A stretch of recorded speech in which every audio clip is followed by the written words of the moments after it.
Hey guys, got a really cool build to show, but this time it's a bob, which is unusual for me, and it's not really designed like to do bossing. Or on the other hand, it was originally kind of like idea to be able to one-shot bosses, and it kind of can do that, but it also is very difficult to do that because it requires certain positioning, also good aiming, and a lot of conditional things. So in the end, it was actually pretty cool map farming build, and I was able to farm tier 16 maps just fine. But as you can see, my life pool is pretty low. However, I think there are lots of people who like playing like both builds and just like chill and farm maps and not really focus on like big bosses. So we don't really need a lot of life. We just need good damage, good clear speed, good coverage, and basically that's it. So I think this build may feel similar to tornado shot build. You shoot arrows, the arrows explode where you aim, they land where you aim, and then shoot a bunch of projectiles. But in this case, instead of shooting a bunch of projectiles, it just does massive explosions. And the whole build is focusing around Voidfletcher quiver, which does consume a void charge to trigger a level 20 void shot when you fire arrows with a non-triggered skills. I did a build like this in the past, and it has been a couple leaks, so I thought I could revisit that, and this time I guess invest more, make it a bit more viable than the last time I did, because this can be very viable. Now there is a trick with the Voidfletcher, and the void shot is what you see the big explosions from. The void shots recharge twice per second basically, and you get 5 maximum void charges.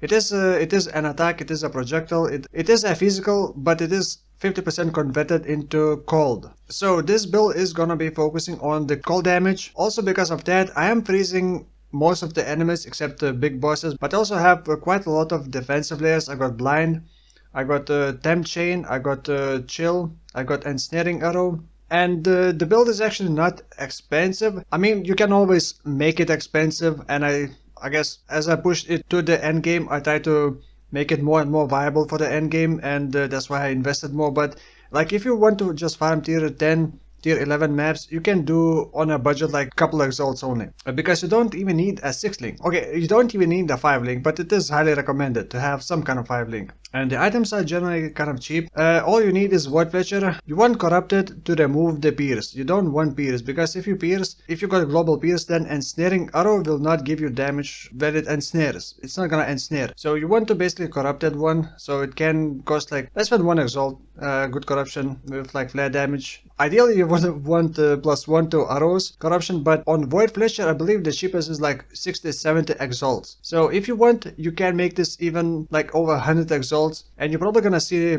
pretty decent damage, but it's not gonna be like worth that extra 100 exalts investment. There are also multiple ways of building this.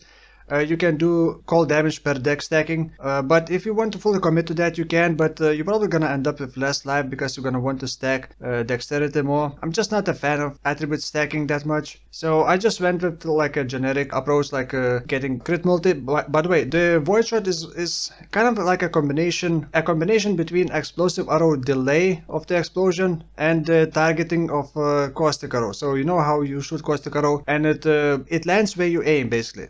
So it lands where you aim, but it also explodes delayed like explosive arrow. And by default it only shoots 1 void shot per attack. But there is a trick. You cannot actually put GMP inside the quiver. So the only way to get more like rows of arrows, and to make them spread out also more, is to get global arrows. So you can get +2 arrows on a bow. Technically you can get +3 on a bow, but that would be expensive. You would want an implicit +1 arrows. You can craft a bow with +2 to arrows and cold damage per deck stacking, then some other good mods, but I think like the cheapest one is like 6x. The Def Opus is a cheap option, and it's actually kind of hard to outdamage it even if you are deck stacking, unless you are deck stacking like seriously and not just like 300 or 400 decks. You need way more than that decks to outdamage Def Opus. And then you also get another +2 arrows from Deadeye, and then another +2 from Dying Sun. So overall you are shooting, with the Dying Sun on, you're shooting 7 rows of projectiles. Another trick is to use Barrage Support Gem, and when you use Barrage Support Gem with any of the above skill, you're gonna shoot 7 rows of arrows and repeat up to 5 void shots. So each row of arrows is gonna shoot 5 void shots. So you're actually gonna shoot 7 rows of 5 void shots. So you're actually gonna shoot 35 void shots. And when you do that, I think you can actually like literally cook your GPU, because every time I shoot 35 void shots, my game, like, it seems like the time slows down. Everything slows down when the explosions happen. So I was playing with that at the start, but the clear speed is just slow. It just doesn't feel pleasant, because you kind of had to wait for the void shots to recharge. Even if you don't, when you use barrage, it kind of slows you down anyway, the attack speed. And it just wasn't feeling very pleasant. So for map clear, I actually am using, well, I'm swapping from barrage into inspiration to reduce the mana cost. My main skill that I trigger stuff with is frenzy, because with frenzy I can also generate frenzy charges very easily. It also gives me more attack speed. So I am using frenzy with inspiration to lower the mana cost, to also increase the crit chance, also linked with power charge on crit, because I'm also generating power charges. And then I got hex touch to also curse with temporal chain. So frenzy does multiple things: give me frenzy charges, gives me power charges, curses enemies with the temporal chain. Also added ensnaring arrow. When you ensnare enemy, it takes more projectile damage. So I'm also using ensnaring with the Mirage Archer. I just need to shoot it once, hit some enemies, and then the Mirage Archer for the next 6 seconds just keep shooting enemies and applying more. Then, because this is like a 90% cold damage build, well, more than 90 actually, I'm also using Frostbomb to apply cold exposure and also reduce enemy regen, which is very handy. Also, because this is cold, you can actually benefit from the bone chill. So use some skill that creates chilling areas, link it with the bone chill, and then the enemies will be taking increased cold damage based on my chill effect. So for that I'm also using cold snap linked with the bone chill. And because I can generate frenzy charges very easily, I can bypass the cooldown of the cold snap by spending frenzy charge. And that's why I said that this is very conditional. I guess the final condition is that for all the hits to overlap, the target must be in a certain position, basically in the middle of all the explosions. Another thing, this build also has knockback, and when you do that many hits, you also can kind of lock enemy and make it unable to reach you, because you're also slowing enemies down a lot. You're also knocking them back. They basically are unable to reach you. But it's kind of difficult to position yourself, because I got point blank and I got Farshot. Originally I was planning on using only point blank, get next to them and just blast them in the face, but I also have knockback, so eventually I would knock enemies back away, so it's kind of not very good.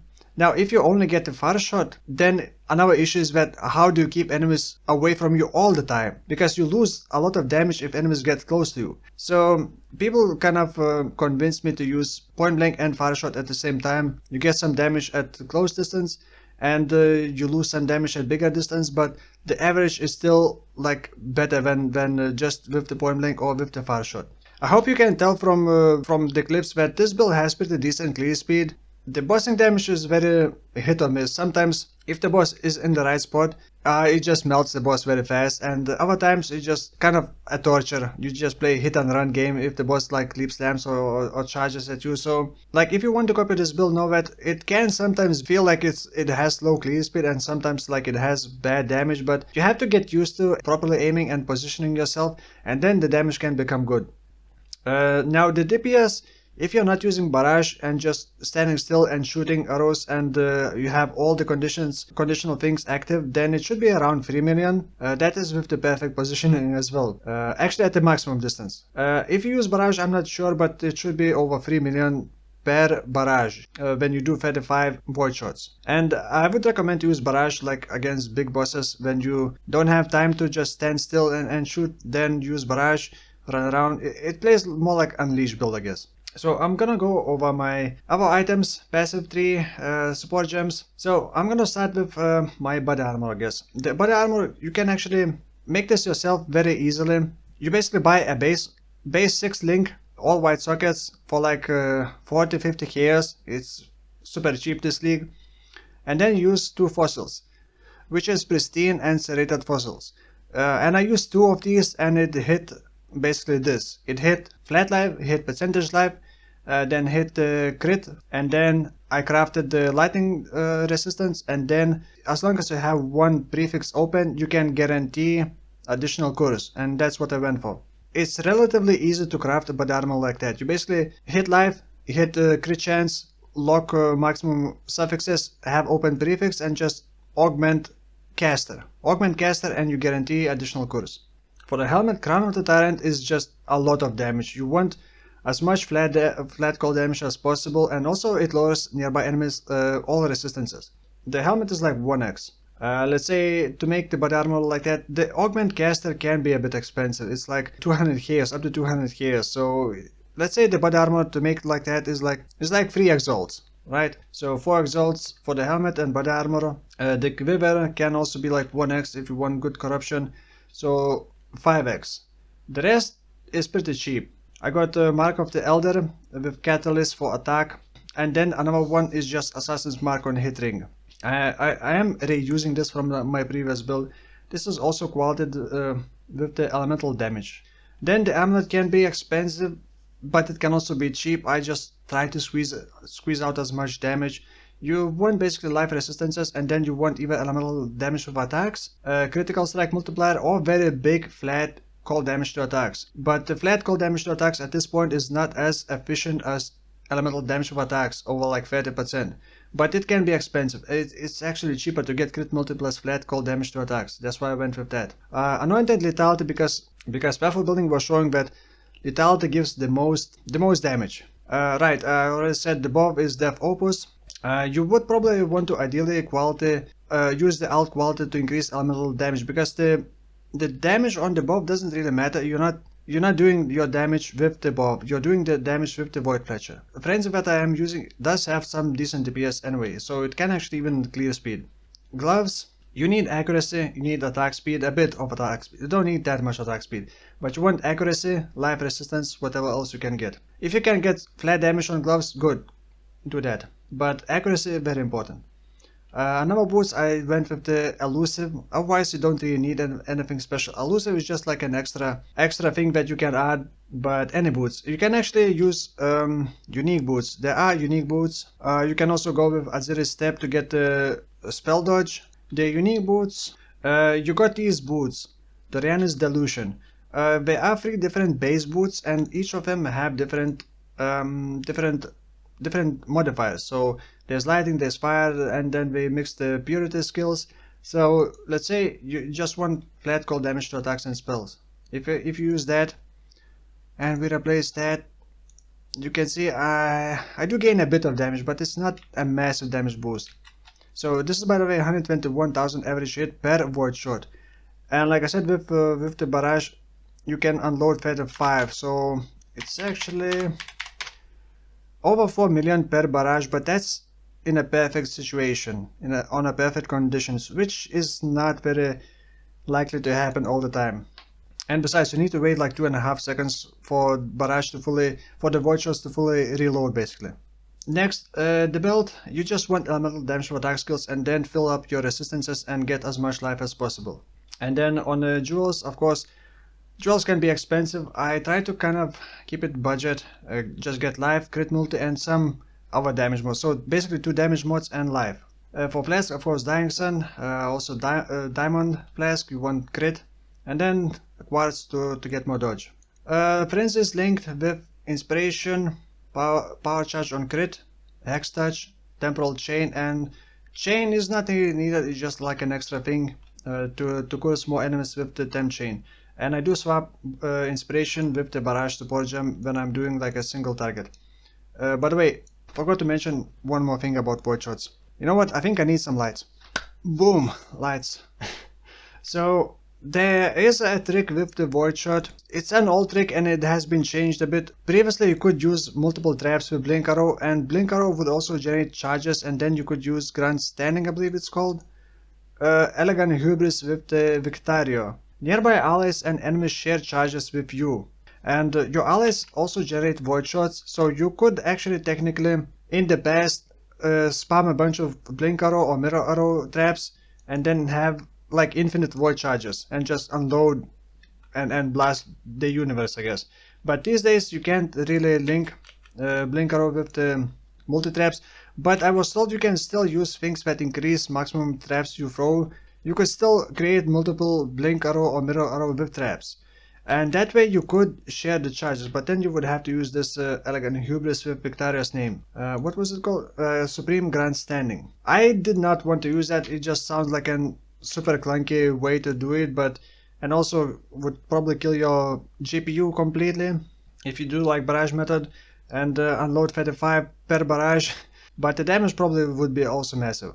I also tested the Mirage Archers from Deadeye do not work. We do not generate charges, so the occupying force did not work. The reflection for all my gloves do generate charges, but I actually did not test with the Supreme Grandstanding. Next, in my gloves I got precision. Precision you're gonna have to keep pretty low level, or well, not max level, depending on your mana cost, on your mana reserve. And also got Herald of Ice and Lighten level 3 and Hatred. In the boots, I got the conditional things, the Cold Snap, with the Bone Chill and the Frost Bomb. In the buff I got, what do I have? Ensnaring Arrow, Mirage Archer, Increased Duration and Culling Strike. The increased duration increases the Mirage Archer duration and should increase the Ensnaring Arrow duration as well. Now the passive tree, Deadeye, I debated a lot how to path through. Obviously one Tailwind, but then you also want +2 arrows, but how do you reach it? If you go through here, you get Mirage Archers, the stationary Mirage Archers, but those are a bit clunky. You could go for that. If you go here and get the chain, then the ensnaring arrow is not gonna work because it only ensnares the target on the last hit. So if it chains, it would not ensnare the main target. So you don't want chain. Now if you go Farshot, your damage is gonna be bad at close distance. So you're probably gonna want to pick point blank. First, obviously get Tailwind, you get speed, then maybe Farshot, additional 2 arrows, and then lastly Wind Ward to get like damage mitigation.